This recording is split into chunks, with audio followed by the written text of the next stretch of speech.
গাজীপুরে আছেন সহকর্মী জুবায়ের সানি, আরও জানবো তার কাছ থেকে। সানি, আইনশৃঙ্খলা বাহিনীর তদন্তে আর কি কি নতুন তথ্য বেরিয়ে এসেছে আমাদের জানাবেন আর একটু বিস্তারিত। দেখুন, আজকের গাজীপুর মেট্রোপলিটন পুলিশের কমিশনার তিনি কথা বলেছেন। এর আগে র্যাবের পক্ষ থেকে একটি ব্রিফিং করা হয়। সবাই একটি কথা যেটি বলছেন যে মূলত ওই বৃহস্পতিবার রাতে একজনকে হানি ট্র্যাপে ফেলার চেষ্টা করছিল এই আসামিরা, এবং সেই ঘটনার ভিডিও করার কারণে তুহিনকে তখন তাৎক্ষণিকভাবে কুপিয়ে হত্যা করা হয়। এবং এই ঘটনায় ৮ জনকে শনাক্ত করেছে পুলিশ, এবং তার মধ্যে যেটি সংবাদেও দেখাচ্ছিলেন যে ৭ জনকে গ্রেফতার করা হয়েছে। এবং এই ৭ জন গ্রেফতার রয়েছেন, এর মধ্যে ৬ জনকে পুলিশ গ্রেফতার করেছে এবং একজনকে র্যাব গ্রেফতার করেছে।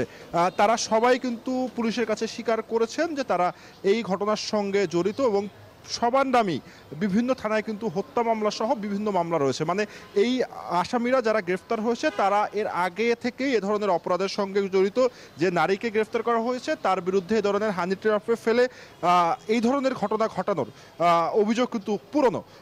এর আগেও এই ধরনের ঘটনা ঘটেছে, কিন্তু এই হত্যার ঘটনার পরে তারা আসলে সামনে আসলেন।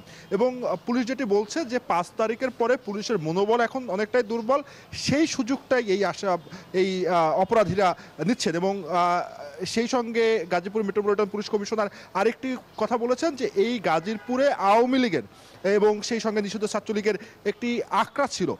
তারা এখন নাশকতা ছড়ানোর জন্য বা নাশকতা করার বিভিন্ন সময় চেষ্টা করছে, এবং তাদেরকেও তিনি দায়ী করছেন অনেক ক্ষেত্রে আইন শৃঙ্খলা পরিস্থিতির অবনতির জন্য। তো সব মিলে বলা যায় যে এই ঘটনায় যে ৮ জনকে শনাক্ত করা হয়েছিল তার মধ্যে ৭ জনকে গ্রেফতার করা হয়েছে, আর বাকি যে একজন রয়েছে তাকে কিন্তু এখন পুলিশ খুঁজছে। পুলিশ যেটি আশা করছে যে খুব দ্রুতই তাকে আইনের আওতায় আনা হবে, এবং ১৫ দিনের মধ্যে এই ঘটনার চার্জশিট পুলিশ দিয়ে দিতে পারবে বলে আমাদেরকে পুলিশের কমিশনার তিনি জানিয়েছেন। তো সারা, এই ছিল আমার কাছে সর্বশেষ তথ্য। সানি, ধন্যবাদ যুক্ত হওয়ার জন্য। বান্ডেল থাকলে প্রতি সেনমানিতে টাকা বাঁচবে। বিকাশ সেনমানি বান্ডেল কিনে জিতুন প্রতি লেনদেনে।